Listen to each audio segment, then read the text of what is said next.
Hello guys, how are you? This video is especially for there is something down there. I'm gonna wait.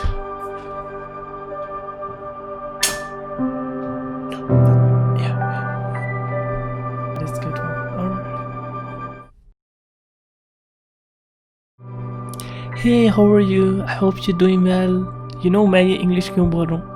Because this video is only for the mummy daddy or the burger girls. अभी हर लड़की ये बोलेगी I'm not a burger. और अगर आप सिर्फ इतना बोल सकते I'm not a burger तो आप बर्गर हो, नहीं भी हो तो यार ये वीडियो देखो। लड़कियों का कहना होता है कि यार मर्द हमेशा सेम होते हैं, सारे मर्द सेम हैं। कल मैं फेसबुक स्क्रॉल डाउन कर रहा था तो मेरे सामने एक पोस्ट आई, तो मुझे लगा कि यार ये अगर मैं आपके सामने रखूँ तो मे भी आप समझोगे यार सारे मर्द सेम नहीं हैं।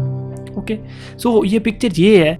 अभी ये पिक्चर देख के तुम भी 100% ये कह सकते हो अगर सिर्फ इसने अपना पेड़ पालना होता ना तो ये हवारी ये बर्दाश्त ना करता फॉर श्योर। ये इस हवारी से बेहतर समझता भूखा सोने को, लेकिन ये किसी माँ का बेटा था, किसी बहन का भाई था, किसी का शोहर था या किसी बेटी का बाप था जिसका दूध का डिब्बा आज खत्म हो गया होगा।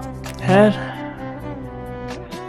छोड़े यार, मर्द तो सारे होते ही सेम हैं, लेकिन मेरे ख्याल से यार कुछ ऐसे भी होते हैं जिनके पास टाइम ही नहीं होता आपके बारे में सोचने के लिए भी, उन पे और ही बहुत सी जिम्मेदारियाँ होती हैं। सो नेक्स्ट टाइम जब भी ये जुमला यूज़ करो ना कि यार मर्द तो सारे होते ही एक जैसे हैं, एक बार इस तस्वीर को याद करना।